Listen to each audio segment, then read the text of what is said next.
রাজের লাইফে এই ক্ষমা শব্দটা নেই। তুমি অন্যায় করেছো লিসা, আর তার শাস্তি তুমি পাবে। এই আকাশ, লিসার হাত থেকে ওর একটা আঙুল কেটে বাদ দাও। না স্যার, আমাকে এত বড় শাস্তি দিবেন না। তুমি এর চেয়েও বড় শাস্তির যোগ্য। এতক্ষণ ধরে যার কথা শুনছিলেন সে আর কেউ নয়, এই গল্পের হিরো রাজ সরকার। আজকে সে শাস্তি দিতে এত বড় সভা বসিয়েছে। আর যে অপরাধী সে হলো তারই এক কর্মচারীর ওয়াইফ। মেয়েটার অপরাধ তার স্বামী বেশি ইনকাম করে না, তার যা চাহিদা সে দিতে পারে না, কারণ লিসা হলো একটা লোভী টাইপের মেয়ে আর টাকার প্রচুর খিদে। রাজ অন্য কোনো মাধ্যমে এই খবরটা পেয়েছিল, কারণ তার কাছে যে কাজ করে তার নাম কালু। খুব সাধারণ একটা ছেলে, যেটুকু মাইনে পায় তাই লিসার হাতে তুলে দেয়। কিন্তু লিসা তাতে সন্তুষ্ট নয়, তার চাহিদা আরও বেশি। আর তার চাহিদা মেটাতে পারেনি বলে লিসা গরম তেল তার স্বামীর গায়ে ঢেলে দেয়। এই খবরটা রাজের কানে পৌঁছানোর সঙ্গে সঙ্গে সে লিসাকে ধরে আনতে বলে এবং তার শাস্তির ব্যবস্থা করে, কারণ কালু তার একজন বিশ্বস্ত কর্মচারী, আর যে তার বিশ্বাসী সে তার জন্য নিজের জীবন দিতেও পিছপা হয় না। অল্পতে মানিয়ে নিতে শেখো। বেশি খিদে শরীরের পক্ষে ভালো নয়। তোমার স্বামী যেমন রোজগার করে তুমি তো তা নিয়ে চলতে পারতে। ও তোমাকে খুব ভালোবাসে, কিন্তু তবু তুমি ওর গায়ে গরম তেল ঢেলে দিয়েছ। এটা তুমি ঠিক কাজ করনি লিসা। চৈতালি, হ্যাঁ স্যার বলুন। কাল তুমি আমার সাথে প্যারিস যাবে। ওখানে আমাদের একটা প্রজেক্টের কাজ শুরু হবে। মিস্টার চৌধুরীদের সাথে আমাদের গুরুত্বপূর্ণ কতগুলি ডিল করার আছে। Okay sir.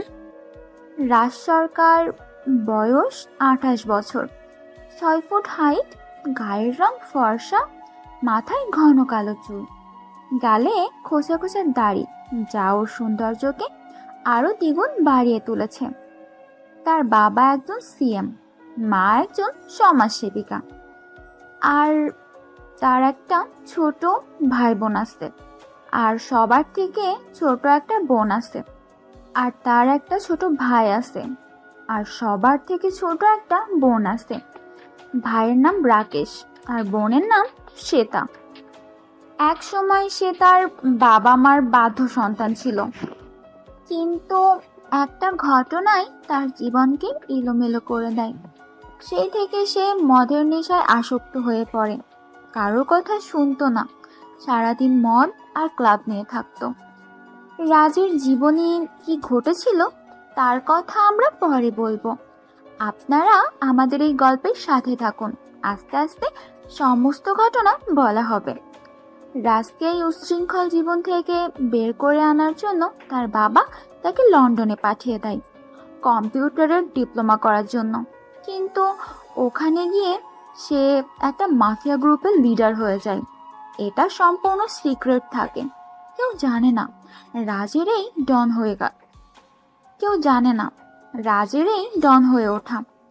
সে সমগ্র ইউরোপের কাজ করে, সারা ইউরোপ যুগের চারিদিকে ছড়িয়ে আছে তার নেটওয়ার্ক, আর সেখানে বিভিন্ন কাজের জন্য লোক নিয়োগ করা আছে। আজ 2 দিন হলো রাজ তার পার্সোনাল সেক্রেটারি চৈতালিকে নিয়ে প্যারিসে এসেছে। রাজ হোটেলের ঘরে বিশ্রাম করছিল, ঠিক তখন চৈতালির দরজায় টোকা দেয়। রাজ তাকে ভেতরে আসতে বলে, তারপর চৈতালি তাকে বলে, স্যার। হ্যাঁ বলো চৈতালি। স্যার, চৌধুরীরা আমাদের জন্য অপেক্ষা করছে, আপনি যাবেন না? হ্যাঁ চৈতালি চলো। স্যার, আপনার শরীরটা কি খারাপ? আপনার চোখগুলো কেমন যেন লাল দেখাচ্ছে, কি হয়েছে স্যার আপনার? হ্যাঁ চৈতালি, আজকে শরীরটা আমার খারাপ লাগছে। তাহলে আজকের মিটিংটা ক্যান্সেল করে দিই। এত কাছে এসে মিটিং ক্যান্সেল করার প্রশ্ন ওঠে না। মিটিং চলাকালীন রাজ হঠাৎ অসুস্থ হয়ে পড়ে। সাথে সাথে রাজকে নিয়ে রুমে ঢোকায় এবং ডক্টরকে খবর দেয়। ডাক্তার এলে বলে উনি কোনো একটা বিষয় নিয়ে মানসিক টেনশনে আছে, একটু সাবধানে থাকতে বলবেন, তাহলে সব ঠিক হয়ে যাবে। আমি কতগুলো মেডিসিন দিচ্ছি, ঠিক সময় খাওয়াবেন। রাজ অসুস্থ হয়ে পড়ায় চৈতালি মিটিং ক্যান্সেল করে দেয়। এরপর রাজ একটু সুস্থ হয়ে চৈতালিকে ফোন করে তার নিজের রুমে আসতে বলে। চৈতালির রুমে এলে রাজ চৈতালিকে বলে, চৈতালি, আমার শরীরটা একটু খারাপ আছে। একটা বিষয় নিয়ে আমি চিন্তায় আছি। আমি ভাবছি এবার দেশে ফিরে যাব, আর সেখান থেকেই আমি এখানকার সমস্ত কাজকর্ম মনিটরিং করব। তুমিও আমার সঙ্গে যাবে? স্যার, একটা কথা জিজ্ঞেস করব? হ্যাঁ, বলো চৈতালি। কিছুদিন আগে আপনার ফোনে একটা ফোন এসেছিল। আমি জানি না কে ফোন করেছিল, কিন্তু তারপর থেকেই আপনাকে উদাসী দেখায়। কোনো বিষয় নিয়ে আপনি কি চিন্তায় আছেন? হ্যাঁ চৈতালি, আমার জীবনে এমন একটা অধ্যায় আছে যেটা আমি ভুলতে চাইলেও ভুলতে পারি না। সেসব কথা পরে একদিন বলবো তোমায়। রাজ আর চৈতালি যখন কথা বলছিল ঠিক তখন রাজের ফোনটা বেজে ওঠে। ফোনের স্ক্রিনের দিকে তাকিয়ে দেখে তার ছোট বোন শ্বেতা ফোন করেছে। রাজ ফোনটা হাতে তুলে নিয়ে হ্যালো বলতেই ওপাশ থেকে একটা মেয়ে বলে উঠল, দাদা, কেমন আছো? তোমার নাকি শরীর খারাপ? চৈতালিকে ফোন করেছিলে তো, তাই জানতে পারলাম। তা না হলে তো তুমি কোনো কিছুই বলো না। ধুর পাগলি, সেরকম কিছু হয়নি। অত চিন্তা করার কিছু নেই। না, চিন্তা করব না। তুমি সেই কত দূরে পড়ে আছো। কবে থেকে বলছি বাড়ি চলে এসো, এখানে এসে ব্যবসা শুরু করো, বিয়ে করো। তা আমার কথা শুনলে তো? তুমি ফিরে এসো না দাদা। হ্যাঁ রে, এবার আমি ফিরে যাব। ভাবছি ওখান থেকে বসে কাজ করব। সত্যি দাদা? তাহলে তো ভালোই হয়। তুমি কবে আসছো? আমি বাড়িতে খবরটা দিই, তাহলে সবাই খুশি হবে। সামনের সপ্তাহে যাব। আর এখন বাড়িতে কিছু বলতে হবে না, ভাবছি সারপ্রাইজ দেব। ঠিক আছে দাদা, তুমি ফিরে এসো। আমি বাড়িতে কাউকে কিচ্ছু বলবো না। তুমি এলে সবাই জানতে পারবে। ঠিক আছে, সাবধানে থাকবি। সামনের সপ্তাহে যাচ্ছি। তুমি সাবধানে থাকবে দাদা, আর তোমার আসার জন্য ওদের আগ্রহে অপেক্ষা করছি। ঠিক আছে বোনটি আমার। মা, আমায় খেতে দাও, আমি কলেজে যাব। তুই তো বললি কলেজ যাবি না আজকে, তাহলে আবার বলছিস কলেজ যাবি? সামনের সপ্তাহে দাদা। কি সামনের সপ্তাহে দাদা বলে থেমে গেলি? কিছু নয় মা, আমার কলেজে আজকে ইম্পর্টেন্ট একটা ক্লাস আছে। মিতালি ফোন করেছিল, ভেবেছিলাম যাব না, কিন্তু যেতে হবে। সামনের সপ্তাহে অনেকগুলো ছুটি নেব। সামনের সপ্তাহে ছুটি নিবি কেন? আমার পরীক্ষার জন্য কলেজে যাব না, সেই কারণে বলছিলাম। বুঝেছো মা জাননি? দাদা বাড়িতে সারপ্রাইজ দেবে সেজন্য শ্বেতা তার মাকে কথাটা বলতে গেলেও বলতে পারল না। দাদা বারণ করেছে। কথা মতো এক সপ্তাহ পর রাজ বাড়িতে এলো। রাজকে দেখে বাড়ির সবাই অবাক হয়ে গেল। মা ছুটে এসে বলল, আরে রাজ, তুই যে আসবি আগে থেকে আমাদের বলিসনি কেন? তোমাদের সারপ্রাইজ দেব বলে মা। ও আচ্ছা, তা বাবা, তোর শরীর তো আগের চেয়ে খারাপ হয়ে গেছে, ঠিক মতন যত্ন করিস না। আর তোর সাথে এই মেয়েটাকে রে? ওর নাম চৈতালি, ও আমার পিএ। আমি তোমায় বলেছিলাম না, কম্পিউটারে কোর্স করার পর আমি নতুন বিজনেস শুরু করেছি। ও আচ্ছা। আজ 5 বছর পর রাজ দেশে ফিরল। আজ থেকে 5 বছর আগে তার বাবা কম্পিউটার ডিপ্লোমার জন্য লন্ডনে পাঠায়। এই লন্ডনে পাঠানোর আর একটা কারণ আছে। ও একটা সম্পর্কের মধ্যে জড়িয়ে গিয়েছিল, যেটা ওর বাবার প্রফেশনের উপর প্রভাব ফেলছিল। ওর বাবা যেহেতু একজন সিএম, তার একটা সম্মান আছে, তাই সেই সম্মান বজায় রাখার জন্য ছেলেকে লন্ডনে পাঠিয়ে দেয়। রাজ বাড়িতে আসার পর তার বাবার মনে শান্তি নেই। রাজ তার এক পরিচিত বন্ধুর সাথে দেখা করতে গেল, যার ফোন পেয়ে রাজ অসুস্থ হয়ে পড়ে।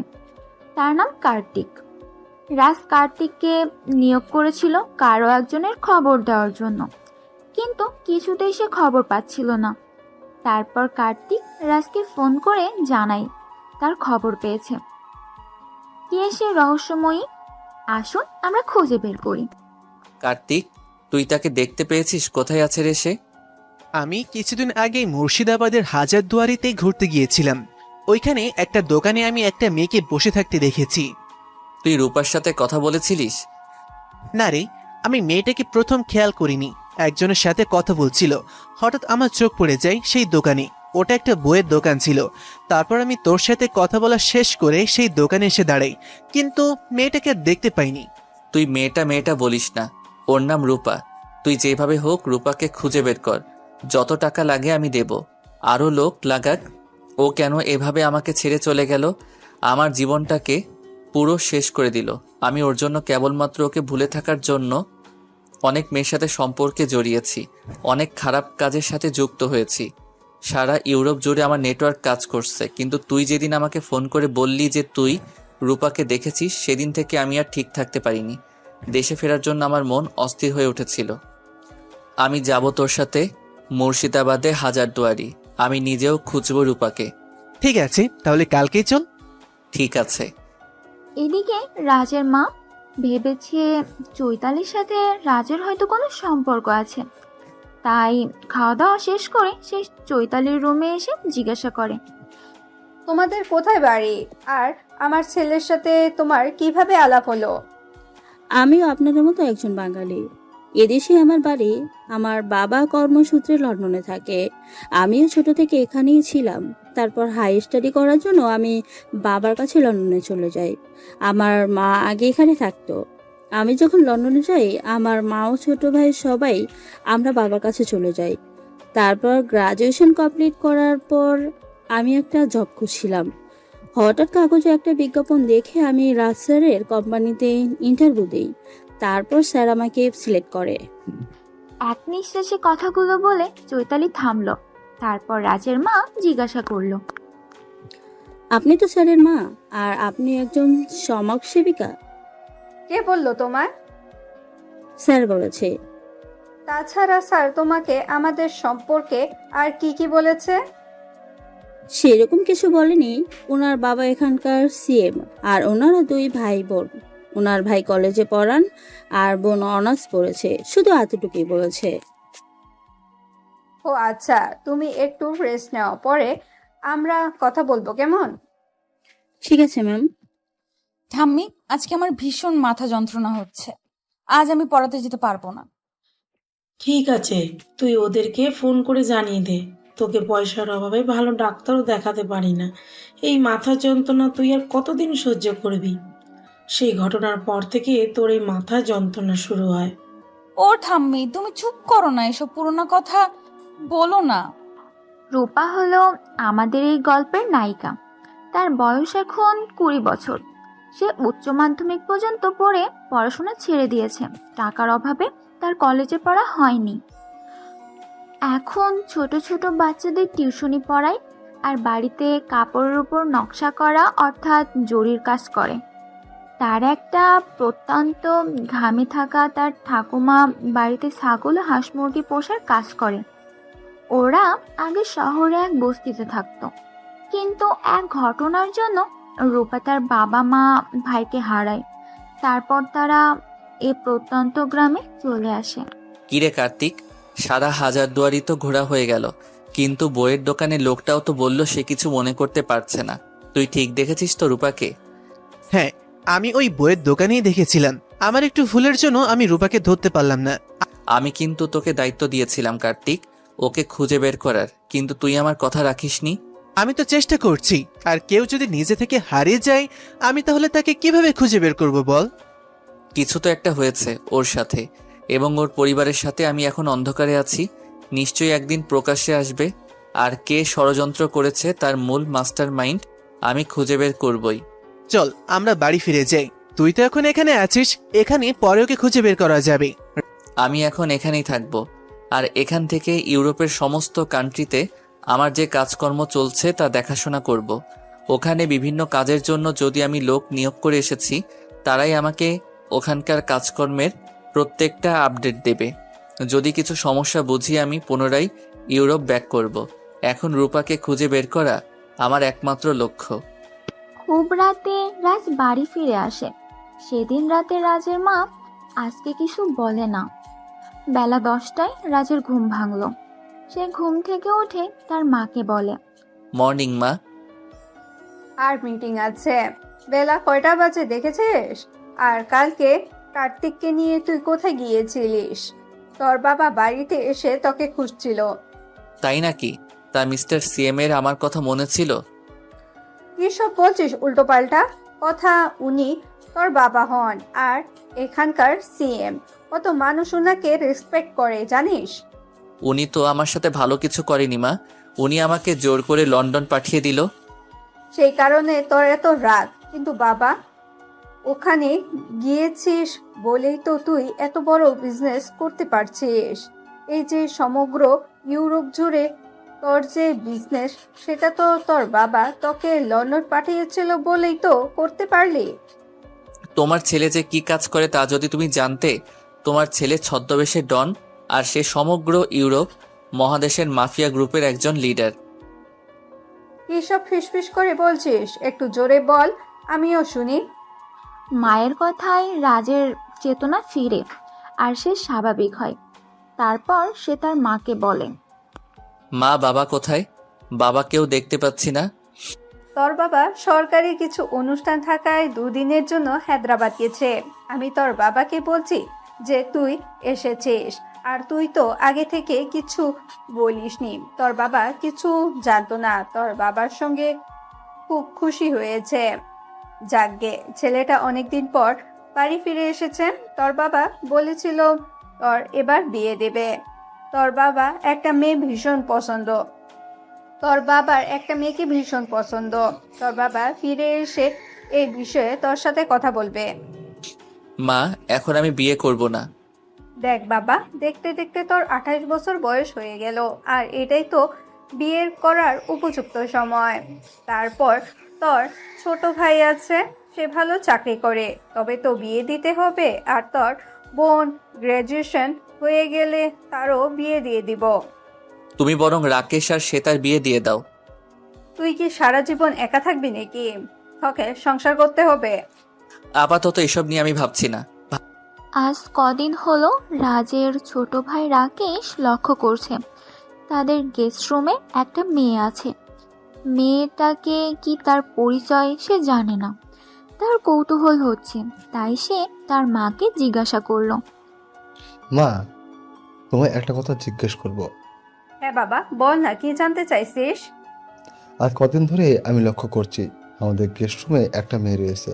মা, মেয়েটা কি আমাদের কোনো আত্মীয়? না বাবা, মেয়েটা আমাদের কোনো আত্মীয় নয়। মেয়েটা তোর দাদার পার্সোনাল অ্যাসিস্ট্যান্ট। তোর দাদার সাথে আমাদের বাড়িতে এসেছে। মেয়েটা বাঙালি, আগে থেকে এখানে থাকতো। ওর বাবা লন্ডনে থাকে, সেই সূত্রে ওদের ফ্যামিলিও লন্ডনে শিফট হয়ে যায়। ও আচ্ছা, তা মেয়েটা কি আমাদের বাড়িতে থাকবে? ঠিক আছে, জানি না বাবা, তোর দাদা জানে। দুদিন পর সরকারি কর্মসূচি ছেড়ে রাজের বাবা রমেশবাবু বাড়ি ফিরেছেন। খাবার টেবিলে সবাই খেতে বসেছে। রমেশবাবু রাজের উদ্দেশ্য করে বলল, কেমন আছো? তারপর তোমার কাজকর্ম কেমন চলছে? ভালো আছি, আপনি কেমন আছেন? আমি ভালো আছি।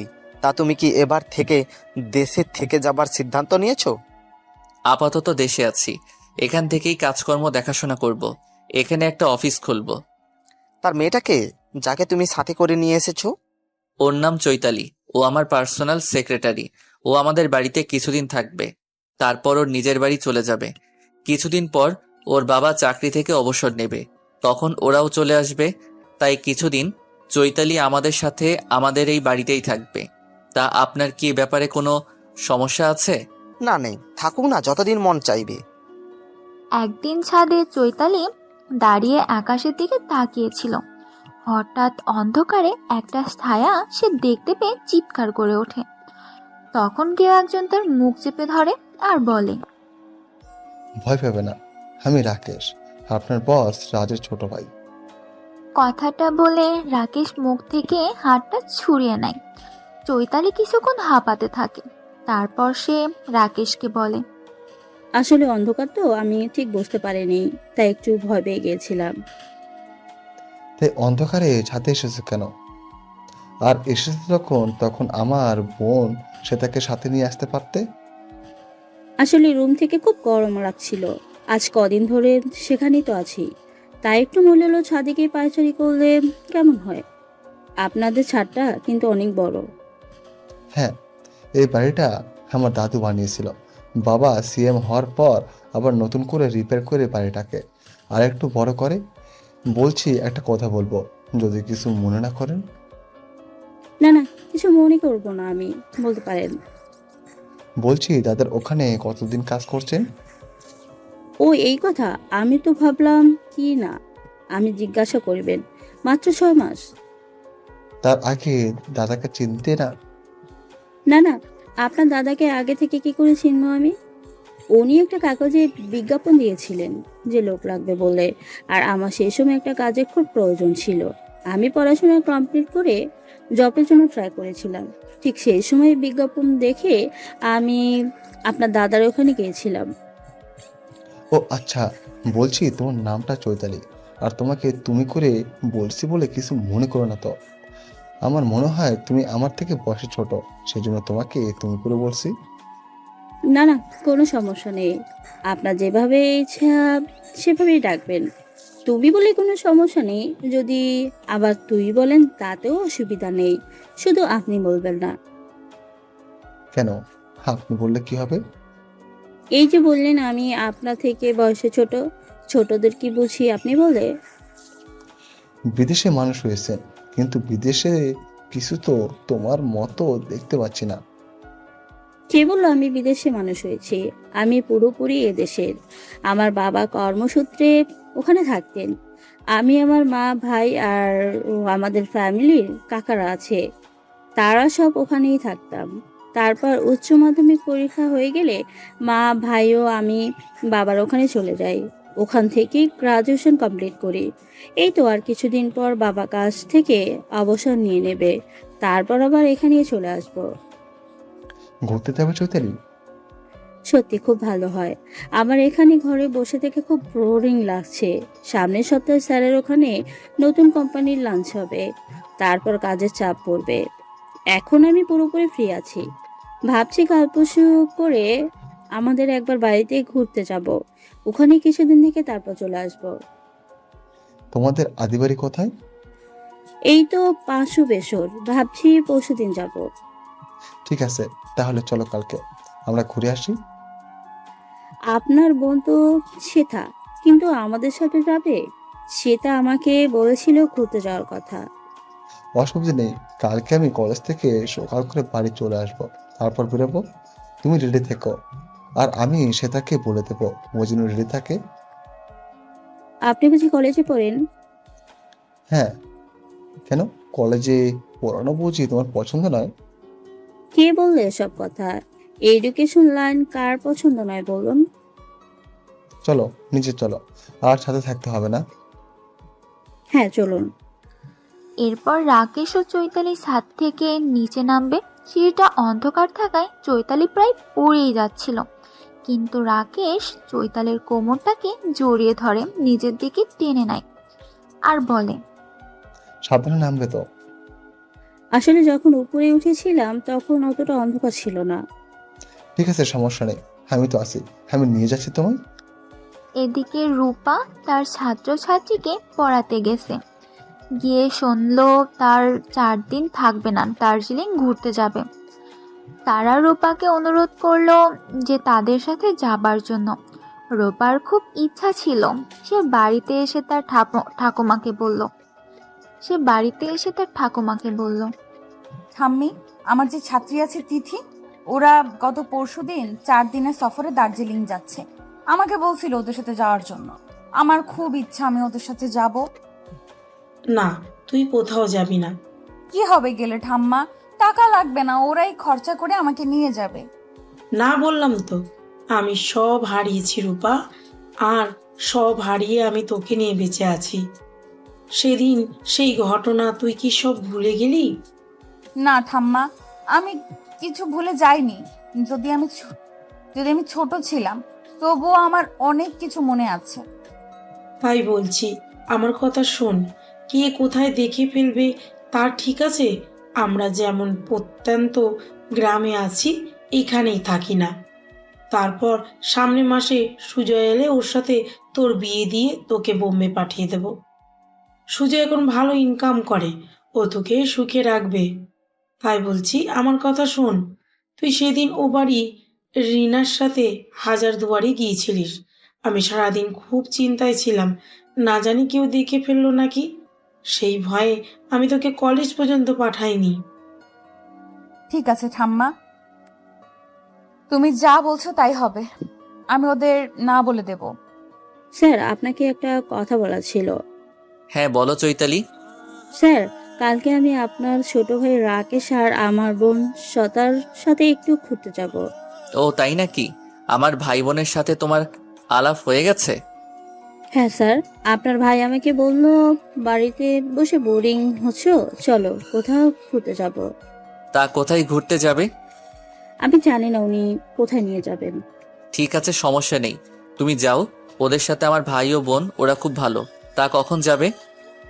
আপনার ভাই কলেজ থেকে বাড়ি এসে আমাদেরকে নিয়ে যাবে।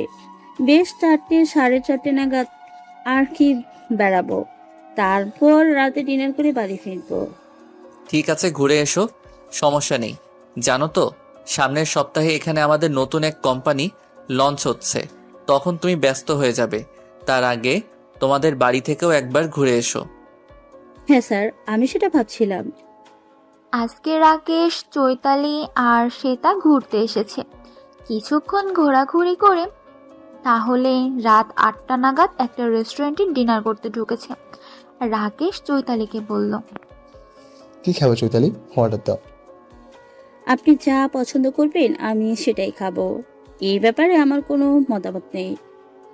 তখন পাশ থেকে শ্বেতা বলে ওঠে, কেন গো, আমার ছোটটা যেটা খাবে তুমি সেটাই খাবে। তুমিও কি আমার ছোটটাকে পছন্দ করে ফেলেছো? তুমি বলো, আমি তাহলে তোমাদের বিয়ের ঘটকালি করব। শ্বেতার কথায় চৈতালি খুব লজ্জা পায়। সে লজ্জায় মাথাটা হেট করে নেয়, আর সেটা রাকেশের চোখ এড়ায় না। তবু সে গম্ভীর লুক দিয়ে শ্বেতাকে বলে, খুব পেকে গেছিস না? বাবাকে বলবো তোর বিয়ে দিতে। সে তো আমার বিয়ে হবেই, আগে তোর বিয়ে খাই, তারপর না হয় আমার বিয়ে খাবি। আর আগে আমার বড় বৌদি, ছোট বৌদি, দুটো বৌদি আমাদের বাড়িতে। আর আগে আমার বড় বৌদি, ছোট বৌদি, দুটো বৌদিকেই আমাদের বাড়িতে দেখতে চাই আমি। ওদের একমাত্র ছোট ননদ বলে কথা। বউয়ের সাথে, বৌদির সাথে কত ঝগড়া করব, খুনসুটি করব, আমি সব মনে মনে ঠিক করে রেখেছি। তোর বিয়ের সময় আমাকে একটা ভালো লেহেঙ্গা কিনে দিবি, যেটা পরে তোর বিয়েতে আমি নাচবো। কথা বলার শেষ হওয়ার সাথে সাথে শ্বেতার ফোনে একটা কল আসে। সেটা ফোনটা রিসিভ করে একটু দূরে চলে যায়, আর এদিকে চৈতালি মুখের খাবার পুড়ে কাশতে শুরু করে। রাকেশ তখন চৈতালির মাথায় হাত বুলিয়ে দেয় আর জলের বোতলটা চৈতালির মুখের সামনে ধরে, আর চৈতালিকে উদ্দেশ্য করে বলে, কে মনে হয় তোমার নাম বলছে? মায়ের মুখে ছোটবেলায় গল্প শুনেছি, খেতে বসে কেউ যদি ভীষণ খায় তাহলে তার কোনো প্রিয় মানুষ তার নাম বলে। রাকেশের কথা শুনে চৈতালি মুচকি হাসে আর বলে, তাই নাকি? তাহলে আমার বাবা মা ভাই এরা হয়তো আমার নাম বলছে, খুব মিস করছে। ওরা হয়তো আমাকে। মা বাবা ভাই ছাড়া আর কেউ নেই তোমার? হ্যাঁ আছে তো, এই দেশে আমার 2 কাকু কাকিমারা থাকে, আর তাদের ছেলে মেয়েরা আছে। আমি কালকেই ওনাদের সাথে দেখা করতে যাব। আমি ওনাদের কথা বলছি না, সোজা কথা, তোমার কারোর সাথে রিলেশন আছে? রাকেশের কথাই চৈতালি বলে, এই 22 বছর জীবনে প্রেম যে আসেনি সেটা বলবো না, এসেছিল আমার কলেজ লাইফে। তবে সেই মানুষটার প্রতি আমার কোনো অনুভূতি ছিল না। নিছক বন্ধুদের সাথে বাজি ধরে সেই ব্যক্তির সাথে 3 মাসের জন্য প্রেম করেছিলাম। তাই নাকি? তার বাজিটা কিরকম ছিল? সেটা সম্পূর্ণ সিক্রেট, কাউকে বলা যাবে না। আপনি তো আমার কথা শুনলেন, এবার আপনার কথা বলুন। আপনার কারোর সাথে রিলেশন নেই? আমার এই 25 বছর জীবনে এখন আসেনি, তবে আমি অপেক্ষায় আছি তার জন্য। সে আসছে আমার জীবনে পবিত্র এক আলো হয়ে। তাই নাকি? অল দ্য বেস্ট, আগাম শুভেচ্ছা জানালাম। এদিকে রাজের মা রাজের বাবাকে বলল, আমি নয় কিছু বুঝতে পারি না জানো, আমার মনে হয় রাজ চৈতালি বলে মেয়েটাকে ভালোবাসে। তোমায় কে বললো? কেউ বলেনি দেখে মনে হয়, তা না হলে মেয়েটা একা একা কি করে রাজের সাথে এদেশে এলো? তুমি বলো না, এটা কি সত্যি নয়? ভালোবেসেছি বলেই তো এসেছি। তুমি নয় বড্ড ফালতু বকছো। রাজের সাথে এসেছে বলে মেয়েদের আজকে ভালোবাসে, এটা হয় নাকি? দেখো, সেবারে আমরা অনেক ভুল করে ফেলেছি, এবার কিন্তু আর কিছু ভুল করব না। ওই ঘটনা রাজ যদি কোনোভাবে জানতে পারে তাহলে ও কোনোদিনও আমাদের ক্ষমা করবে না। সেবারে রাজ একটা ভুল করেছিল, একটা বস্তির মেয়ের সাথে কোনোদিনও আমাদের পরিবারের যোগ্য হতে পারে না। কিন্তু চৈতালি বলে মেয়েটা, ও তো লন্ডনের থেকে মানুষ হয়ে এসেছে, এই পরিবারের সাথে মানিয়ে নিতে ওর কোনো সমস্যা হবে না। আমি বরং এক কাজ করি, চৈতালির সাথে কথা বলি, ওর বাবা মার ফোন নাম্বার নেই, আর উনাদের ঘরে এখানে আসতে বলি। রাজ কিন্তু মেয়েটাকে এখনো খুঁজছে। তোমায় কে বললো? সেদিন রাজ ওর বন্ধু কার্তিকের সাথে কোথাও গিয়েছিল। আমাদের বাড়ির কাজের লোক পুষ্প আছে না, ও শুনেছে। রাজ কার্তিককে ফোন করে বলেছিল যেভাবেই হোক মেয়েটাকে আমার জীবনে ফিরিয়ে আনতে হবে, কিন্তু মেয়েটা আদৌ বেঁচে আছে কিনা সেটা তো আমি জানি না। তুমি চুপ করো, কেউ কোথা থেকে শুনে ফেলবে। আমার সরকারে এত সম্মানহানি হবে, বিরোধী পার্টি উঠে পড়ে লাগবে। তুমি বরং চৈতালির সাথে কথা বলো, ওর বাবা মাকে ফোন করে এখানে আসতে বলো, যত তাড়াতাড়ি সম্ভব বিয়ে দিতে হবে। বিয়ে হয়ে গেলে ওইসব পুরনো কথা আমার মনে হয় মনে রাখবে না। সামনে ইলেকশন এসে গেছে, তার আগে রাজের বিয়ে দিতে হবে। ঠিক আছে, আমি কালকে ওই চৈতির সাথে কথা বলবো। রাজের কোম্পানির লঞ্চ হয়ে গেছে এদেশে, সেসব কাজ নিয়ে চৈতালি ওরা আজ খুব ব্যস্ত থাকায় কদিন ধরে কারোর সাথে সেভাবে দেখা হয়নি। তার কিছুদিন পর রাজের মা চৈতালিকে বলে, চৈতালি, আমি কদিন ধরে তোমায় খুঁজছিলাম, তুমি ব্যস্ত থাকায় আমি তোমার সাথে কথা বলতে পারিনি। তোমার সাথে আমার কিছু কথা আছে, তুমি কি আমাকে 10 মিনিট সময় দেবে? হ্যাঁ ম্যাম, এই কদিন খুব ব্যস্ত ছিলাম। আসলে স্যারের নতুন কোম্পানির জন্য কিছু প্রজেক্ট কাজ চলছিল, সেখানেই একটু ব্যস্ত ছিলাম। এখন একটু ফাঁকা আছি। হ্যাঁ ম্যাডাম, বলুন, আপনি কি বলবেন? তোমার বাবা অথবা মা কারো কন্ট্যাক্ট নাম্বারটা আমাকে দেবে? কেন ম্যাম, কিছু কি দরকার আছে আমার বাবা মার সাথে? সামনের সপ্তাহে দোল পূর্ণিমা, যে উপলক্ষে আমাদের বাড়িতে একটু পুজোর আয়োজন করা হয়েছে, সেই কারণে উনাদের এখানে আসার জন্য আমন্ত্রণ করব। ঠিক আছে, সমস্যা নেই, আমি বাবা মাকে বলে দেব। আরে তোমাকে কিছু বলতে হবে না, ওনারা আমাদের বাড়িতে আসবে, আমাদের অতিথি নিমন্ত্রণটা তো আমাদের করতে হবে নাকি? ও আচ্ছা, ঠিক আছে, নাম্বারটা? তারপর রাজের মা চৈতালির কাছ থেকে ফোন নাম্বার নিয়ে তার বাবাকে ফোন করে আর বাড়িতে আসার জন্য আমন্ত্রণ করে। তার পরের সপ্তাহ চৈতালির বাবা মা উভয় রাজদের বাড়িতে আসে। পুজো উপলক্ষে অনেক গেস্টকে নিমন্ত্রণ করা হয়। সেদিন রাতে এক অনুষ্ঠানে রাজের বাবা ঘোষণা করে যে আজ আমি সকলের উদ্দেশ্যে একটা কথা বলতে চাই। আমার বড় ছেলে রাজকে আপনারা সবাই জানেন, আমরা বিয়ে ঠিক করেছি তার পার্সোনাল অ্যাসিস্ট্যান্ট চৈতালির সাথে। সামনের সপ্তাহে ওনাদের এঙ্গেজমেন্ট, আর 3 মাস পর চৈতালির বাবা মা দেশে ফিরে এলে ওদের শুভ কাজটি তখন সম্পূর্ণ হবে। রাজের বাবা হঠাৎ করে এরকম একটা কথা ঘোষণা করবে এত লোকের মাঝে, তা সে কেউ ভাবতেই পারেনি। তার বাবার কথায় শুধু রাজ আর চৈতালি নয়, রাকেশ, এমনকি তার ছোট বোন শ্বেতা, সেও অবাক হয়ে যায়। কারণ শ্বেতা জানে রাকেশ ও চৈতালি এরা একে অপরকে মনে মনে ভালোবাসে। রাকেশ চৈতালি খুব খারাপ লাগে প্রকাশ্যে এ কথা বলায়। আর সব থেকে বেশি রেগে যায় রাজ। বাবার কথা শুনে তার মাথায় আগুন জ্বলতে থাকে। সে তখন সবার সামনে তার বাবাকে বলে, বাবা, তোমার মাথা ঠিক আছে তো? না, সামনে ইলেকশন এসে পড়ায় তোমার মাথায় কিছু সমস্যা হয়েছে। কিসব কথা বলছো উল্টো পাল্টা? আমার মাথা খারাপ হবে কেন? ঠিক আছে, আমি আপনার সাথে এ ব্যাপারে পরে কথা বলবো।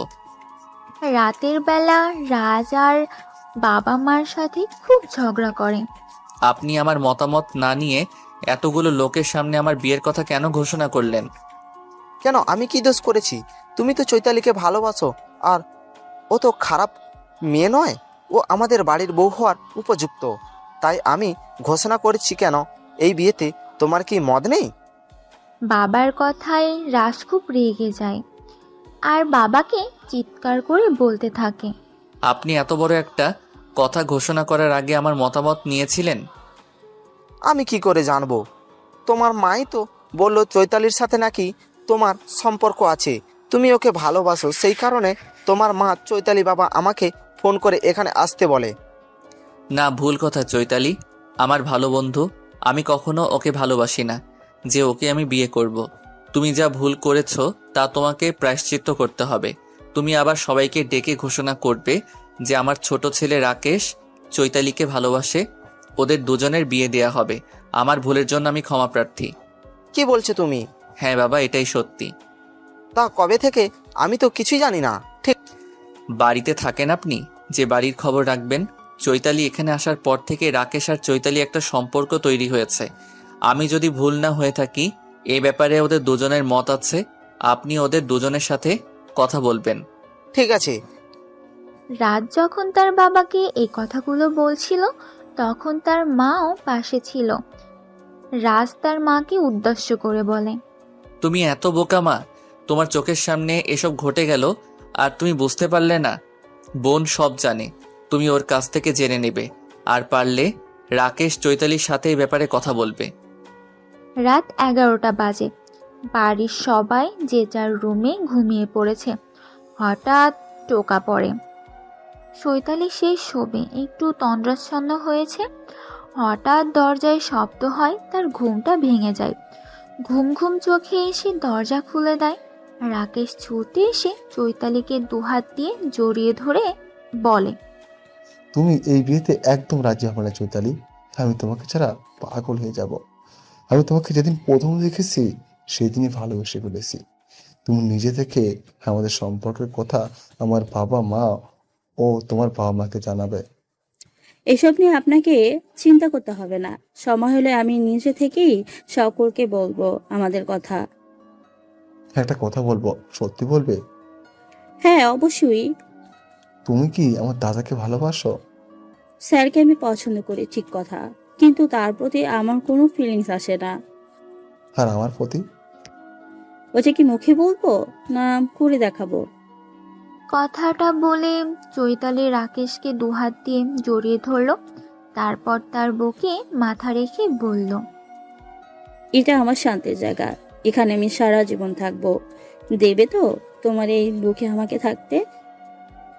তারপর রাকেশ ও চৈতালিকে নিজের বুকের মধ্যে দুহাত দিয়ে জড়িয়ে ধরল। তারপর রাকেশ বলল, জানো চৈতালি, আমি তোমার মনের কথা অনেকদিন আগেই জানতে পেরে গেছি। তবে আমার মনে হয় দাদার এই বিয়েতে মত নেই। জানো, আমার দাদা তোমাকে বলেছে কি আমি জানি না। আমার দাদা না একটা মেয়েকে পাগলের মতো ভালোবাসতো। তার প্রায় আজ থেকে 5 বছর আগের ঘটনা। তারপর মেয়েটার পুরো ফ্যামিলি আগুনে পুড়ে মারা যায়। তারপরেই বাবা দাদাকে কম্পিউটারে ডিপ্লোমা করার জন্য লন্ডন পাঠিয়ে দেয়। তুমি আমার দাদার মুখ থেকেই সব জানতে পারবে। আমি এর থেকে বেশি কিছু জানি না। আমি তখন হোস্টেলে থেকে পড়াশোনা করছিলাম। এটুকু শুধু জানি, তার বেশি কিছু আমি বলতে পারবো না। দাদা তারপর থেকে মদ আর সিগারেটে আসক্ত হয়ে পড়ে। ক্লাবে সারা রাত ধরে পার্টি করতো। বাবা এইসব পছন্দ করতো না। দাদার সাথে বাবার এই নিয়ে মাঝে মধ্যে ঝামেলা হতো। আমার মনে হয়েছিল স্যারের ভেতরে কোনো চাপা কষ্ট আছে, কিন্তু উনি কখনোই তা প্রকাশ করে না। ঠিক আছে, অনেক রাত হয়েছে, তুমি ঘুমিয়ে পড়ো, আমি চলে যাচ্ছি। তুমি দরজাটা বন্ধ করে দাও। সুজয় বাড়ি ফিরে এসেছে এই খবরটা রূপার কানে পৌঁছাতে সে ভয় পেয়ে গেল। তার আর কিছু করার নেই, এবার বোধহয় বিয়েটা তাকে করতেই হবে। তার ঠাম্মা রূপাকে বলল, শুনেছিস রূপা, সুজয় পরশুদিন বাড়ি এসেছে। ওর মা বলছিল 2 মাস এখন থাকবে, তার মাঝে তোর সাথে ওর বিয়েটা দিয়ে দিতে চাই। ওর ফ্যামিলি তোকে দেখতে আসতে চাইছে, আমি কি ওদেরকে আসতে বলবো? তুমি কি ওদেরকে আমার যে মাথায় মাঝে মাঝে যন্ত্রণা হয় সে কথাটা বলেছো? ডাক্তার কি বলেছে তা তো ওদের জানানো দরকার। ওইসব কিছু নয়, দূর থেকে পড়ে যাওয়ার জন্য মাথায় একটু আঘাত লেগেছে।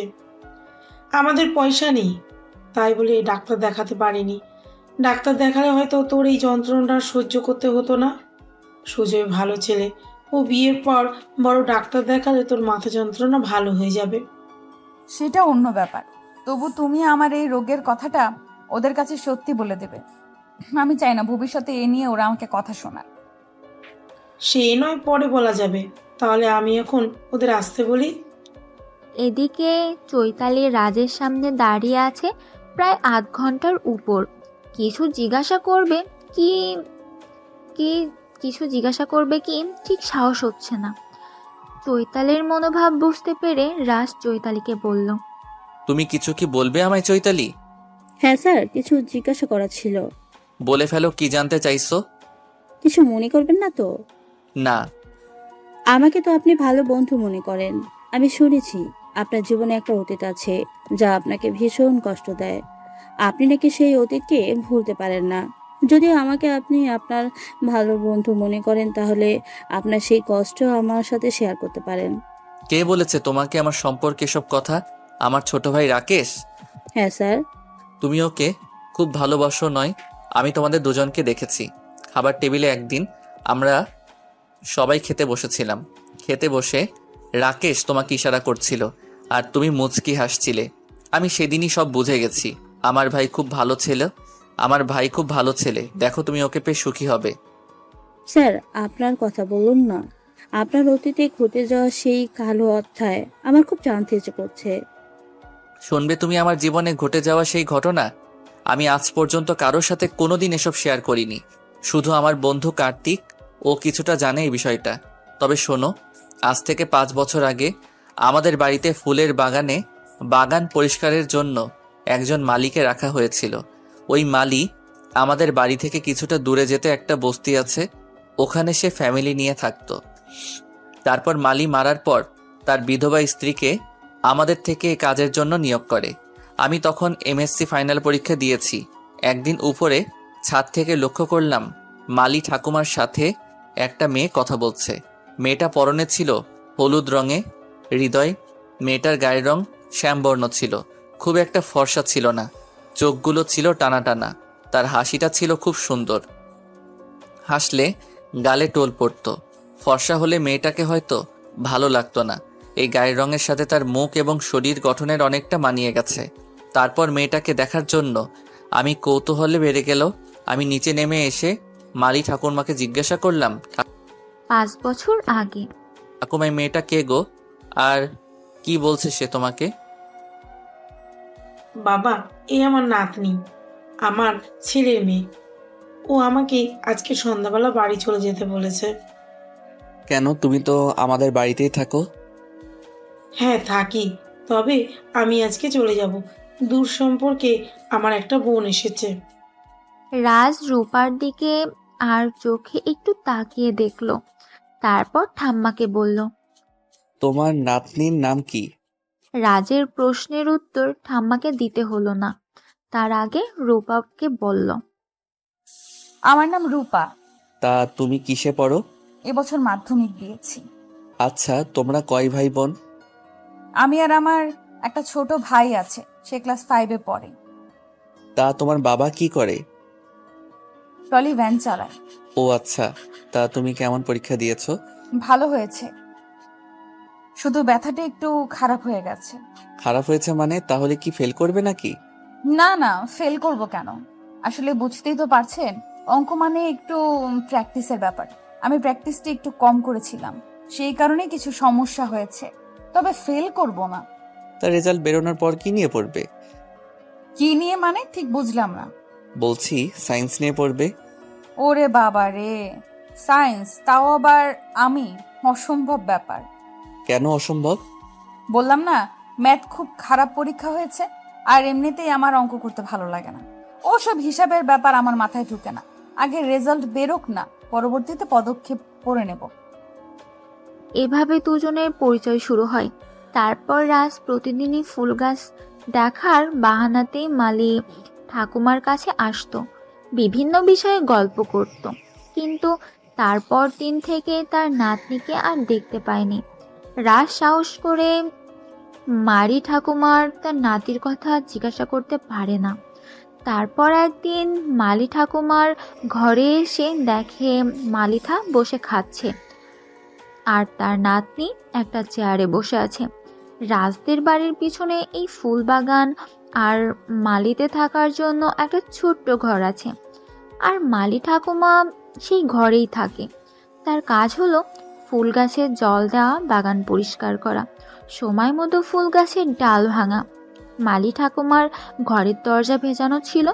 রাজ বাইরে থেকে মালি ঠাকুমার উদ্দেশ্যে বলল, ঠাম্মা ভেতরে আসবো? রাজের গলা শুনতে পেয়ে মালি ঠাকুমা খাবারের থালা চাপা দিয়ে রেখে দিল আর রাজকে বলল, হ্যাঁ বাবা, ভিতরে এসো, এটা তো তোমাদেরই বাড়ি, আমাকে আবার জিজ্ঞাসা করার কি আছে? তুমি যখন এখন এখানে আছো তাহলে এখন এটা তোমারই ঘর।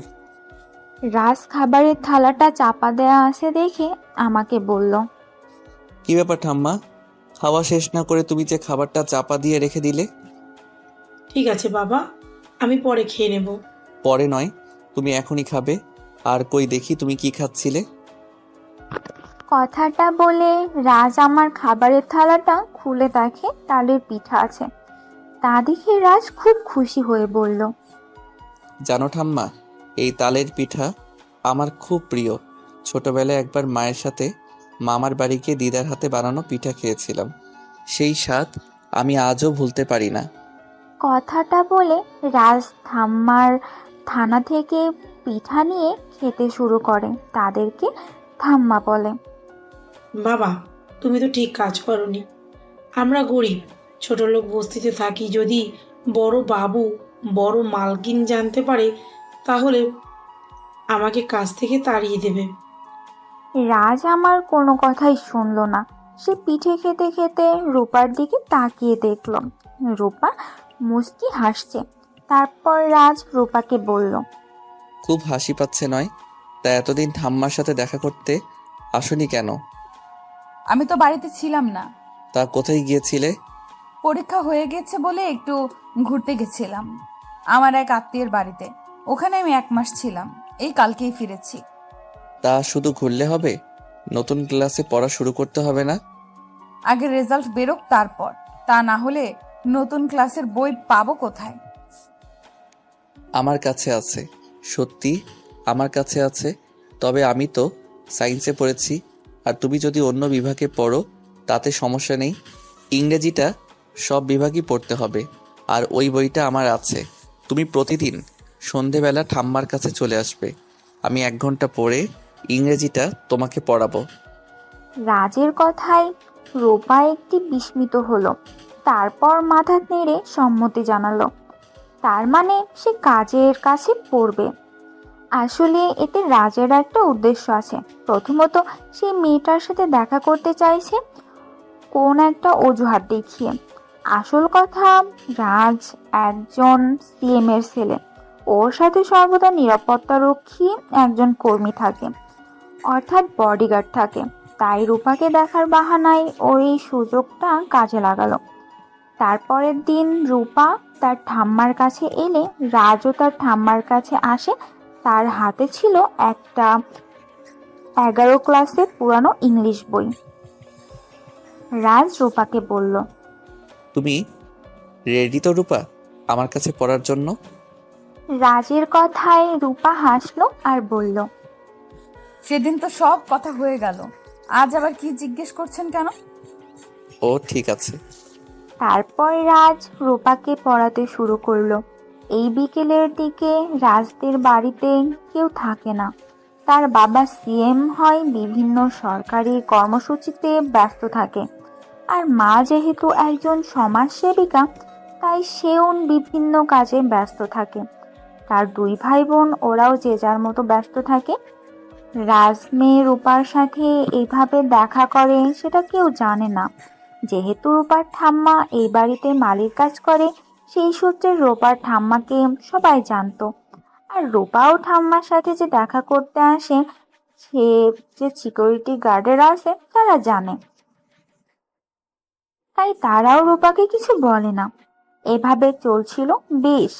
রাজ ও রূপার মধ্যে একটা ভালোবাসার সম্পর্ক তৈরি হয়, কিন্তু সাহস করে রাজ বা রূপা এই প্রকাশ করে না। রাজ মনে মনে তার পজিশন যে জায়গায় হয়তো রূপা না করে দিবে, আবার রূপা মনে করে সে বস্তিতে থাকে, গরিবের মেয়ে, দেখতে কতটা সুন্দর নয়, তাই সে কি করে ভাববে সিএম এর ছেলে তাকে পছন্দ করবে। কিন্তু প্রকৃত ভালোবাসা কি সবসময় কাল, জাত, ধর্ম, গরিব, বড়লোক, রূপ, গুণ এগুলো দেখে বিচার করে? তাই এদের সম্পর্কের ক্ষেত্রে তার ব্যতিক্রম ঘটল না। দুজনের মধ্যে এক তীব্র আকর্ষণ জন্ম নিল। এভাবে চলছিল বেশ কিছুদিন। রূপার মাধ্যমিকের রেজাল্ট বেরিয়ে যায়, সে পাশ করে 11 ক্লাসের ভর্তি হয়। হঠাৎ তার ঠাকুমা একদিন অসুস্থ হয়ে পড়ে। রূপার ঠাম্মা রূপাকে বলে, দেখ রূপা, আজকে আমার শরীরটা ভালো লাগছে না, আমি সাহেবদের বাড়ি যেতে পারবো না, গায়ে কিছুটা জ্বর আছে। আমাকে তো আবার গাছে জল দিতে হবে, তাহলে জল ঘাটতে হবে। জল যদি বেশি ঘাটি তাহলে শরীরটা আরো বেশি খারাপ হয়ে যাবে। তুই কোনো এক কাজ কর, আজকে বিকালে তুই গাছগুলোতে জল দিয়ে আয়, বিকেলবেলা যাবি, সন্ধ্যা হওয়ার আগে ফিরে আসবি। ঠাম্মার নির্দেশ পেয়ে রূপা রাজদের বাড়ি যায়, কিন্তু তখন চৈত্র মাস। বিকেল বেলা হওয়ায় কালবৈশাখীর পূর্বাভাস দেখা যায়। বিকাল থেকে আকাশ কালো ভ্রমরের মতো হয়। রূপা কোনো রকমে জল দেওয়া শেষ করে বাড়িতে ফিরতে চায়, কিন্তু তার আগেই ঝড় উঠে যায়। রূপা মালিদের থাকার জন্য যে ঘরটা আছে সেই ঘরটার ভিতরে ঢুকে পড়ে দরজা বন্ধ করে চুপটি করে বসে থাকে। কিন্তু তারপরে একজনের কথা শুনতে পায়, রূপার নাম ধরে ডাকছে। সে আর কেউ নয়, রাজ। রাজ রূপাকে বলে, রূপা, দরজা খোলো। রাজের ডাকে রূপা দরজা খুলে দেয়। রাজ ভিতরে ঢুকে দরজাটা বন্ধ করে দেয়। ভালো থাকুন, তুমুল ঝগড়া, বৃষ্টি আর সেই সঙ্গে আকাশ ডাকছে আর বিদ্যুৎ চমকানি, সব মিলিয়ে এক বিষাক্তময় পরিবেশ। রূপা রাজকে বলল, আপনি আবার এখানে এলেন কেন? দেখছেন না বাইরে কত ঝড় বৃষ্টি হচ্ছে, আকাশে বিদ্যুৎ চমকাচ্ছে, একটা ছোট ঘর, এই জানলা দিয়ে বৃষ্টির ঝাপটা আসছে। আপনি চলে যান। রূপার কথায় রাজ রূপার মুখটা হাত করে চেপে ধরলো আর বলল, চুপ থাকো, কোনো কথা বলো না। বাইরে ঝড় বৃষ্টির তীব্র থেকে তীব্রতা হলো। মেঘের গর্জনে রূপার খুব ভয় লাগতে শুরু করলো। রূপার ভয় পাচ্ছে দেখে রাজ রূপাকে নিজের বুকের মধ্যে চেপে ধরলো। রূপা চুপ করে রাজের বুকে মাথা রেখে দাঁড়িয়ে রইল। তারপর রাজের কি হলো কে জানে। সে রূপার ঠোঁট জোড়া নিজের ঠোঁটের মধ্যে আবদ্ধ করে নিল। রূপাও বাধা দিল না, সেও রাজের সাথে রেসপন্স করতে শুরু করলো। রূপার সাড়া পেয়ে রাজ রূপাকে ঘরে যে ছোট্ট বিছানা আছে সেখানে শুইয়ে দিল। তারপর রূপার উপর ঝাঁপিয়ে পড়লো, তাকে আদরে আদরে ভরিয়ে দিতে শুরু করলো। তারপর রাজের আদর পেয়ে রাজকে বলল, আমার মধ্যে আপনি হারিয়ে যান। রূপার কথায় রাজ রূপার দিকে নেশা ভরা চোখে তাকালো। রাজ নিজেকে কন্ট্রোল করতে পারছে না, তার খুব কষ্ট হচ্ছে, তাই সে মনে মনে ভাবল। ততক্ষণেই ঝড় বৃষ্টি থেমে গেছে। এদিকে বাড়িতে সিকিউরিটি গার্ড চিৎকার করে ওঠে। গার্ডের চিৎকারে দুজনের জোড়া লাগা থেকে বেরিয়ে আসে। দুজনেই দুজনের থেকে ছিটকে সরে যায় আর দুজনেই ভাবতে থাকে এতক্ষণ কি ভুল করছিল তারা। গার্ডের চিৎকার শুনে ওপর একজন গার্ড ছুটে এসে জিজ্ঞাসা করে। তারপর গার্ড দরজার বাইরে থেকে রূপাকে বলে। এ কথা বললে গার্ড সেখান থেকে চলে যায়। এদিকে রূপাকে রাজ বলে, আজকে রাতে দুজনে অনেক গল্প করব। আমার স্কুল লাইফের কথা তোমাকে সব বলবো, তখন আমি কত দুষ্টু ছিলাম। তারপর ঠাম্মার ঘরে আনা কিছু মুড়ি আর চানাচুর ছিল। তাই খেলো ওরা দুজনে। রাজ খুব খুশি মনে মুড়ি চানাচুর খাচ্ছিল, কিন্তু রূপার কোথায় যেন একটা মনে হতো খেতে খুব অসুবিধা হচ্ছে।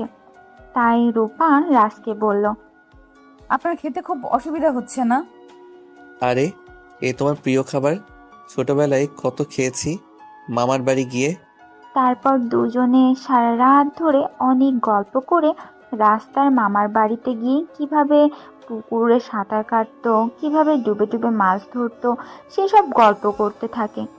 স্কুলে কত দুষ্টুমি করেছে সেই সব নানা রকম গল্প রূপাকে শোনায়।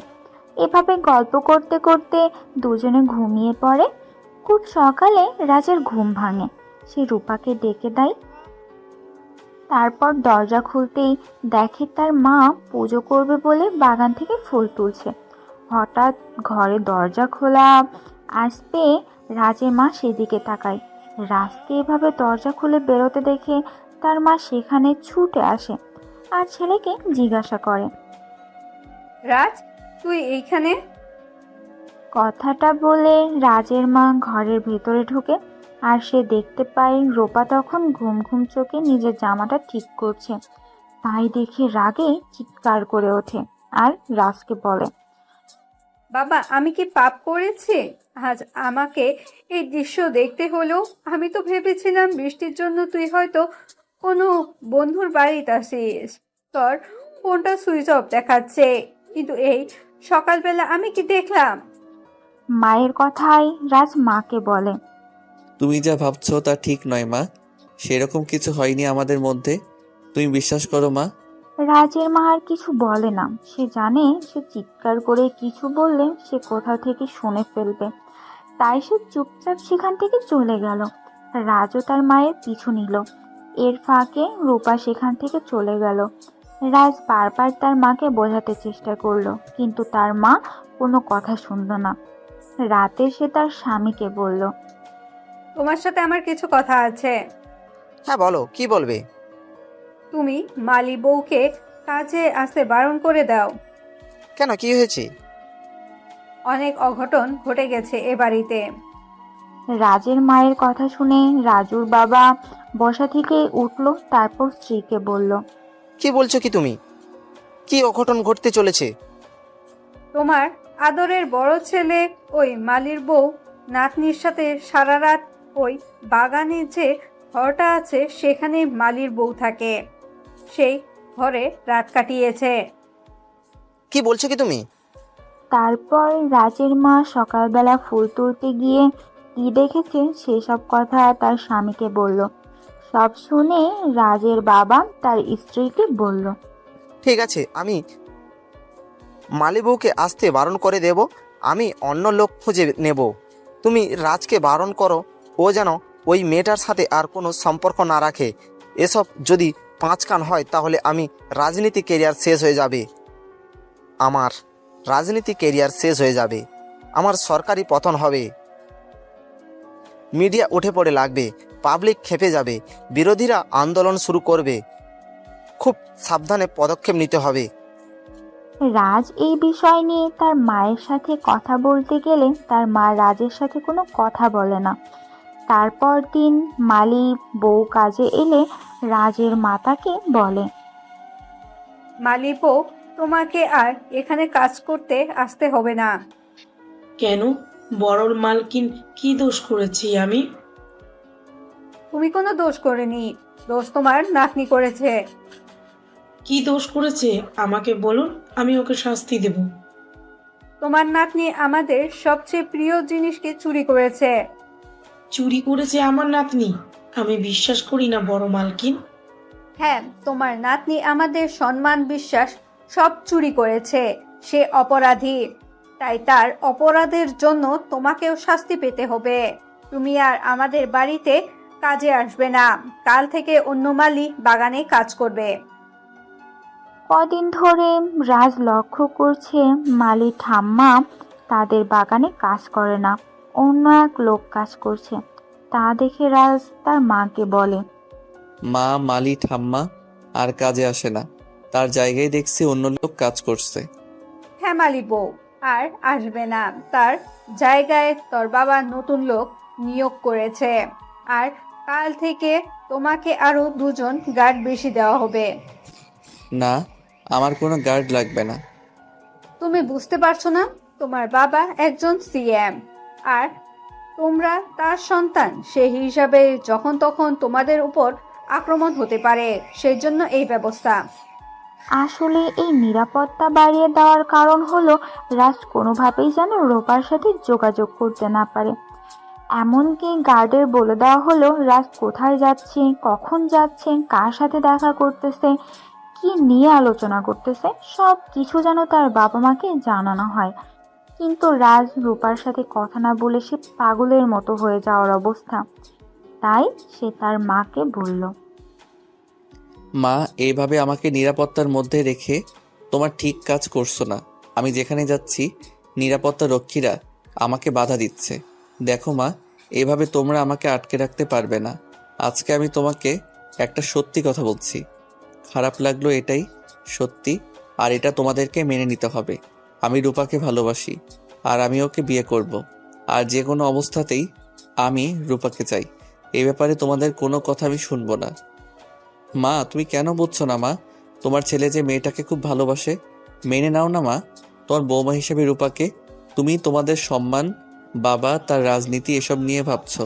আরে, তোমার ছেলের কথা তোমাদের মনে পড়ছে না? ও যে পাগল হয়ে যাচ্ছে। এইভাবে চলতে থাকলে তোমার ছেলের পাগল হতে বেশিক্ষণ সময় লাগবে না। ও গরিব বস্তিতে থাকে, ছোট জাত, দেখতে চাও তেমন সুন্দর নয়।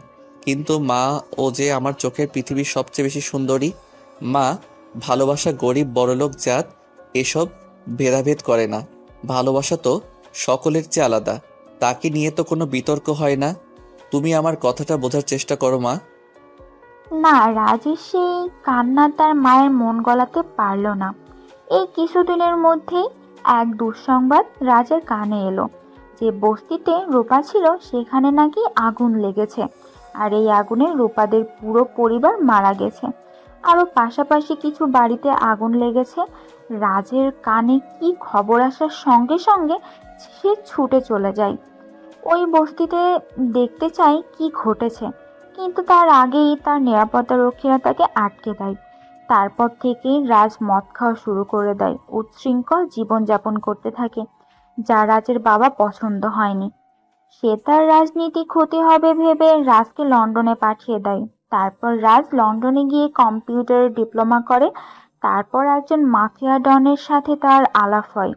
সেখান থেকেই তার ট্রেনিং শুরু হয়। তারপর সে আস্তে আস্তে সারা ইউরোপ জুড়ে তার কর্মকাণ্ড শুরু করে। সে হয়ে ওঠে ইউরোপের মাফিয়া ডন। এতক্ষণ ধরে রাজ চৈতালিকে এই কথাগুলো বলছিল। সব শোনার পর চৈতালি রাজকে বলে, স্যার, তারপর আপনি খোঁজ নেননি রূপা আদৌ বেঁচে আছে নাকি? হ্যাঁ, আমি খোঁজ নিয়েছিলাম। লন্ডনে যাওয়ার আগে আমার এক বন্ধু কার্তিককে আমি দায়িত্ব দিয়েছিলাম খোঁজ খবর নেয়ার জন্য।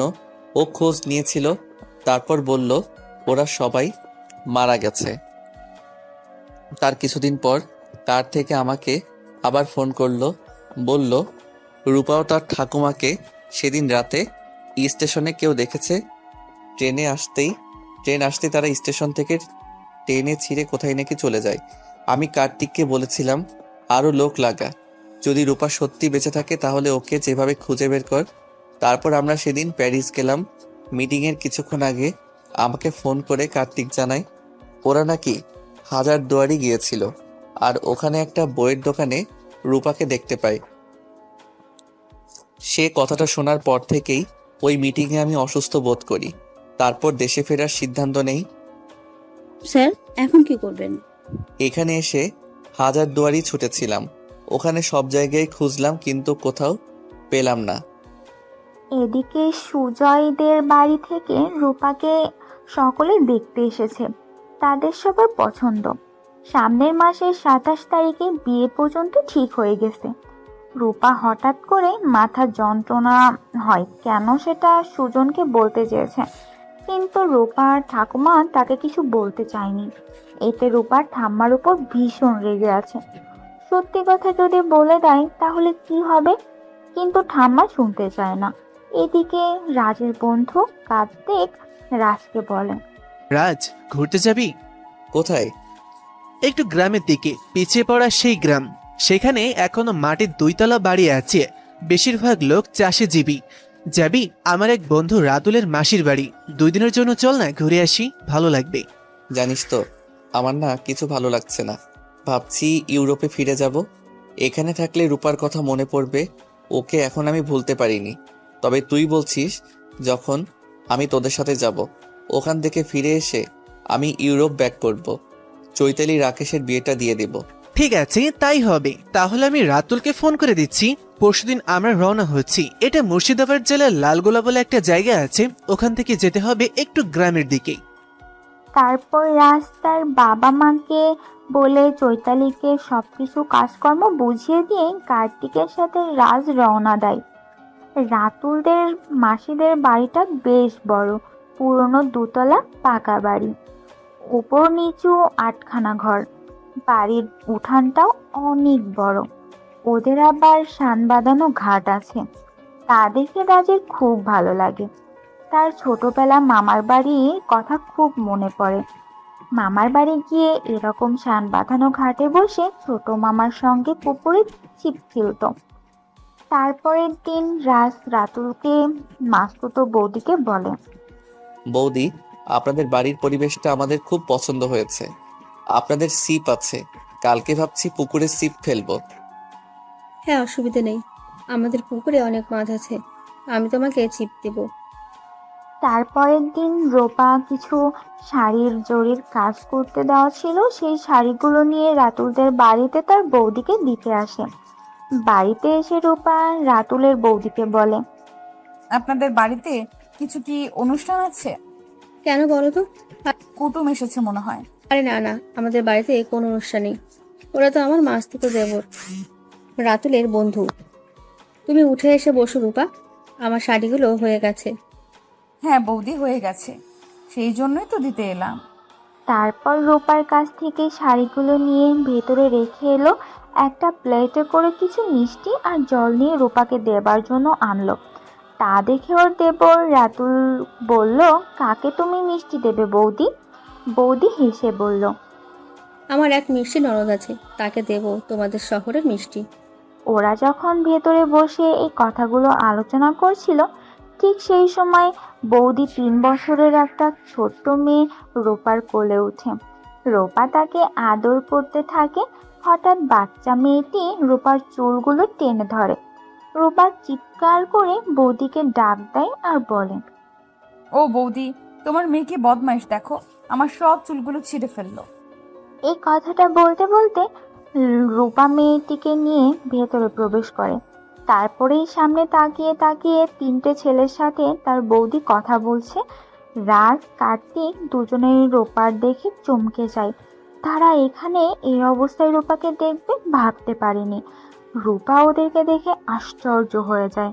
সে তখন তার বৌদিকে বলে, বৌদি, মেয়েটাকে নাও, খুব বদমাইশ হয়েছে, এখন আমি আসছি। আরে বসো, আমার দেবর আর শহর থেকে মিষ্টি এনেছে, খাবে না? আর তোমার টাকাটা নিয়ে যাও। কত টাকা হয়েছে বলো? পরে টাকা দেবে, এখন আমি আসছি। আরে মিষ্টি খেয়ে যাও রূপা। রূপা ছুটে সেখান থেকে চলে যায়। রাস্তার রূপাকে বলে ডাক দেয়। ঘরে উপস্থিত বাকিরা চমকে গেল। রূপা কিন্তু আর পিছন হয়ে তাকায় না। সে দৌড়ে বাড়িতে চলে আসে আর হাঁপাতে হাঁপাতে থাকে। তার ঠাম্মা তাকে ছুটে আসে, জিজ্ঞাসা করে আর বলে, কি হয়েছে কি রূপা, তুই এইভাবে ছুটে এলি কেন? আর এত হাঁপাচ্ছিস কেন?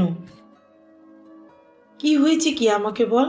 ঠাম্মা, ও এখানে এসেছে। কে এসেছে? কাকে দেখে তুই এত ভয় পেয়ে গেছিস? কথাটা বলে রূপা কিছুটা দম নেয়, তারপর শ্বাস প্রশ্বাস স্বাভাবিক করে আর বলে, রাজ এসেছে, ওই সিএম এর ছেলে, তুমি যাদের বাড়িতে মালির কাজ করতে। কি বলছিস তুই? হ্যাঁ ঠাম্মা, ও এসেছে। ওই বৌদিদের বাড়িতে আমি শাড়ি দিতে গেছিলাম, আর আমি দেখলাম ওরা ড্রয়িং রুমে বসে গল্প করছিল। বৌদির বাচ্চাটা দুষ্টুমি করছে বলে আমি বৌদিকে দিতে ভেতরে ঢুকেছি, আর দেখলাম ওরা বসে আছে। রাজের সাথে বন্ধু কার্তিকও এসেছে। কি হবে ঠাম্মা এবার? ওরা তোকে দেখেছে, চিনতে পেরেছে? হ্যাঁ, দেখেছে তো, বলতে পারবো না চিনতে পেরেছি কিনা, তবে ওরা আমাকে দেখে চমকে যায়। দুজন দুজনের মুখের দিকে তাকাতাকি করে। আমি কোনোভাবেই মেয়েটাকে বৌদির হাতে দিয়ে সেখান থেকে চলে আসি। ঠিক আছে, তুই ঘরের ভিতরে গিয়ে চুপ করে শুয়ে থাক। ওরা যদি বাড়িতে আসে, যা বলার আমি বলবো। তুই কোনোভাবেই বাইরে বের হবি না। এদিকে রাজ রূপাকে দেখে প্রথমে চমকে যায়, তারপর সে তার বৌদিকে বলে, বৌদি, ওই মেয়েটার নাম কি রূপা? হ্যাঁ, ওর নাম রূপা। ও খুব ভালো মেয়ে, আর ওর হাতের কাজও খুব সুন্দর। ওদের বাড়িতে কে কে আছে? কেউ নেই, ও আরও ঠাম্মা থাকে। ওদের বাড়িতে এখানে নয়, অন্য জায়গায়। ওদের ফ্যামিলির সবাই নাকি আগুনে পুড়ে মারা গেছে। এদের এখানে দূর সম্পর্কের এক আত্মীয় থাকতো। তারপর রূপা ও ওর ঠাম্মা এখানে চলে আসে। তারপর থেকে ওরা এখানে থাকে। রূপা গ্রামের এক স্কুল থেকে উচ্চ মাধ্যমিক পাশ করে। বৌদি, আমার একটা উপকার করবে? হ্যাঁ, বলো। আমি রূপাদের বাড়ি যেতে চাই। আমি তোদের বাড়ি জানি না, তুমি কাউকে একবার বলো না আমাকে নিয়ে যাওয়ার জন্য। কেন, তুমি রূপাদের বাড়ি যাবে? তুমি কি রূপাকে চেনো? শুধু চিনি না বৌদি, ওই মেয়েটা আমার সবচেয়ে দুর্বল জায়গায় আছে। ওকে আমি অনেক খুঁজেছি, কিন্তু কোথাও পাইনি। ওই মেয়েটাকে আমি খুব ভালোবাসি। কিন্তু ওর তো বিয়ে ঠিক হয়ে গেছে। তার মানে রূপার বিয়ে করা আমি বের করছি। আমার মনে আগুন জ্বালিয়ে ওকে আমি সংসার করতে দেব না। আমি যাব, ওর সাথে দেখা করব। ঠিক আছে, আমার এক দেওর আছে, আমি তাকে তোমাদের সাথে পাঠিয়ে দিচ্ছি। ও রূপাদের বাড়ি তোমাদের দেখিয়ে দেবে। কিছুক্ষণের মধ্যে রাজ ও তার সঙ্গীরা রূপারের বাড়িতে পৌঁছে যায়। রূপার ঠাম্মা তখন ছাগলকে ঘাস খাওয়াচ্ছিল। রাজ ঠাম্মাকে জিজ্ঞাসা করে, কেমন আছো ঠাম্মা? আমাকে চিনতে নিশ্চয়ই তোমার কোনো অসুবিধা হয়নি? কেন এসেছো এখানে? ভগবান পাঠিয়েছে। আমার তো এখানে আসার কথাই নয়, আমার তো ইউরোপ চলে যাওয়ার কথা। কিন্তু কার্তিক জোর করে আমাকে এখানে নিয়ে এলো। এখানে যে আমার জন্য ভালো কিছু অপেক্ষা করছে আমি বুঝতে পারিনি। রূপার বিয়ে ঠিক হয়ে গেছে। ওর স্বামী খুব ভালো ছেলে, দিল্লিতে থাকে। বিয়ের পর ওকে দিল্লি নিয়ে চলে যাবে। আমি রূপার সাথে কথা বলবো, ও কেন আমার সাথে এরকম করলো? ও তোমার কিছু করেনি, যা হারাবার তো হারিয়েছে। নিজের বাবা মা, ছোট ভাইকে। কি বলছো ঠাম্মা? হ্যাঁ, সেদিন বাড়িতে আগুন লাগেনি, তোমার বাবা লোক লাগিয়ে আমাদের বস্তিতে আগুন লাগিয়েছিল। তার উদ্দেশ্য ছিল আমাদের সকলকে মেরে ফেলা। তুমি একটা বস্তির গরিব মেয়েকে ভালোবাসতে, যা তোমার বাবা রাজনীতির কেরিয়ারে ক্ষতি হচ্ছিল। তাই তোমার বাবা রূপাকে পৃথিবীর থেকে সরাতে চেয়েছিল। কিন্তু কথায় আছে না, রাখে হরি তো মারে কে। রূপা তুমি এসে গেল, কিন্তু ওর বাবা মা, ভাই তাদেরকে হারিয়ে ফেললো। ঠাম্মার কথা শুনে রাজ সেখানে মাথায় হাত দিয়ে বসে পড়ল। তারপর ঠাম্মাকে উদ্দেশ্য করে বলল, সেদিন কি ঘটেছিল ঠাম্মা, আমাকে একটু বলো। তারপর ঠাম্মা সেদিন কি গিয়ে ঘটেছিল এক এক করে রাজকে সব বলতে শুরু করলো। সেদিন তোমাদের বাড়ি থেকে একটা লোক আমাদের বাড়িতে এসেছিল। তোমাদের বাড়ির বিরিয়ানি রান্না হয়েছিল। আমি যদি তোমাদের বাড়িতে কাজ করতাম, সেজন্য ওরা আমাকে বিরিয়ানি দিতে এসেছিল। সেই লোকটা বলেছিল বাড়িতে সব কর্মচারীদের তার পরিবারের জন্য বিরিয়ানি দেওয়া হচ্ছে, সেজন্য 1 প্যাকেট বিরিয়ানি ওরা আমাদের বাড়িতে দিতে এসেছিল। বিরিয়ানিতে আমার নাতি নাতনি তো কি আনন্দ। সেদিন আমি বিকালবেলা হাটে গিয়েছিলাম। হাট থেকে ফিরতে আমার সন্ধ্যা হয়ে যায়। আমার বৌমা বলেছিল রাতে কিছু রান্না করবে না। সিএমদের বাড়ি থেকে যে বিরিয়ানিটা এসেছে সবাই মিলে তা খাওয়া হবে। আমি বাড়িতে ফিরে এসে দেখি ওরা সব বিরিয়ানি খাচ্ছে। রূপা দেখি তখন ঘরে পড়ছে। আমি রূপাকে বললাম, তুই বিরিয়ানি খাবি না? আমি পড়া শেষে খাবো। আমি তোর জন্য একটা জিনিস এনেছি, খাবি? কি এনেছো ঠাম্মা? তোর জন্য আমি দই নিয়ে এসেছি, তুই তো খেতে ভালোবাসিস। খুব ভালো করেছো ঠাম্মা। আমার নয় আজকে কেমন যেন অম্বলের মতো লাগছে। আজকে আমি বিরিয়ানি খাবো না, আমি বরঞ্চ দইটা খাবো। বিরিয়ানি কাল সকালে খাবো, আর আমি এমনিতেই মাংস খাই না। সেদিন রাতে রূপা দই খেয়ে আর আমি দুটো শুকনো মুড়ি খেয়ে শুয়ে পড়লাম। এদিকে আমার ছেলে, বৌমা, নাতি ওরা বিরিয়ানি খেয়ে ঘুমিয়ে পড়েছে। রাত্রে কিছু একটা আওয়াজে আমার ঘুম ভেঙে যায়। দেখি আমাদের ঘরে কেরোসিনের গন্ধ। তারা বলাবলি করছে স্যার বেশি করে কেরোসিন দিতে বলেছে। আমি বুঝতে পারলাম কিছু একটা বিপদ আছে। তখন একজন বলল, বিরিয়ানিতে বেশি করে ঘুমের ওষুধ দিয়েছিস তো? এ কথা শুনে আমার মাথা কাজ করলো না। তখন অলরেডি আমাদের ঘরে ওরা আগুন লাগিয়ে দিয়েছে। আমি রূপাকে আস্তে করে ডাকলাম। তারপর আমাদের ঘরটা বাঁশের তৈরি দরমা দিয়ে ঘেরা ছিল এক পাশটা, আর আমার ছেলে, বৌমা, নাতি পাশের একটা ঘরে শুতো। আমি কাটারি দিয়ে সেই দরমাটা কাটলাম। তারপর রূপাকে ঠেলে ফেলে দিলাম। আচমকা রূপা পড়ে যায়, কারণ আমাদের ঘরের পিছনে একটা নর্দমা ছিল। সে আচমকা পড়ে যায়, তার মাথায় আঘাত লাগে। আমি কোনো কিছু আগে পরে না ভেবে সেখান থেকে বেরিয়ে আসি। রূপাকে কোনোভাবে তুলে সেখান থেকে আমি স্টেশনে চলে যাই। কিছুক্ষণ স্টেশনে অপেক্ষা করার পর রাত 3টে নাগাদ ফার্স্ট ট্রেন আসে, আর আমি উঠে পড়ি। আমার এক দূর সম্পর্কের বোন এখানে থাকতো। এই জায়গাটা সহজে কারো চোখে পড়বে না, সে সুযোগটা আমি কাজে লাগালাম। তারপর রূপাকে নিয়ে আমি এখানে চলে আসলাম। তারপর আমি লালগোলা স্টেশনে পৌঁছাই। ওখান থেকে আমি এখানে চলে আসি। আমি জানি এখানে থাকলে তোমার বাবা লোক খুঁজে পাবে। তারপর এখানে এসে আমি আমার বোনকে সমস্ত ঘটনার কথা খুলে বলি। আমার বোন এক ভদ্রলোককে ধরে রূপাকে স্কুলে ভর্তি করিয়ে দেয়। ওখান থেকে রূপা উচ্চ মাধ্যমিক পাশ করে। কলেজে গেলে একটু শহরের দিকে যেতে হবে, তাই রূপাকে কলেজে ভর্তি করিনি। রূপার মাঝে মাঝে মাথা যন্ত্রণা হয়। একবার ডাক্তার দেখিয়েছিলাম, বলল পড়ে গিয়ে মাথায় আঘাত লেগেছে, দীর্ঘ চিকিৎসার প্রয়োজন। কিন্তু আমার হাতে টাকা নেই, তাই মেয়েটার চিকিৎসা করাতে পারিনি। ওর মাথায় মাঝে মাঝে যন্ত্রণা হয়। ওর বিয়ে হয়ে গেলে ওর স্বামী বলেছে দিল্লিতে নিয়ে গিয়ে ভালো ডাক্তার দেখাবে। একভাবে কথাগুলো বলে রূপার ঠাম্মা থামলো। রাজ তখন ঠাকুমাকে বলল, রূপার কোথাও বিয়ে হবে না, আমি রূপাকে বিয়ে করব। আর তুমি আর রূপা এক্ষুনি আমার সাথে আমাদের বাড়ি যাবে। আমি আছি, আমাকে বিশ্বাস করতে পারো। আমি আর রূপার কোনো ক্ষতি করতে দেব না। যদি সেরকম হয় আমি নিজের জীবন দিয়ে দিব। একটু বিশ্বাস করো না ঠাম্মা আমাকে। কিন্তু তোমার পরিবার? আমি আছি, তোমরা চলো। আমি রূপাকে খুব ভালোবাসি। আমি থাকতে ওর কোনো ক্ষতি করতে আমি দেব না। আগে যেটা হয়েছে সেটা আমার অজান্তে হয়েছে, কিন্তু এখন কিছু হবে না। আমি পুরো পরিবারের সাথে লড়ব, সেই ক্ষমতা আমি এখন অর্জন করেছি। এরপর রাজের কথা শুনে তার ঠাম্মার মনটা একটু নরম হয়। সে দরজা খুলে রূপাকে রুম থেকে বাইরে বের করে নিয়ে এলো। তারপর রূপাকে বলল, তুই যাবি রাজের সাথে? ও তোকে খুব ভালোবাসে। কিন্তু ঠাকুরমা, আমার তো বিয়ে ঠিক হয়ে গেছে। রূপার কথায় রাজ বলে, তোমার স্বামী থাকতে তুমি অন্য কাউকে কি করে বিয়ে করতে পারো?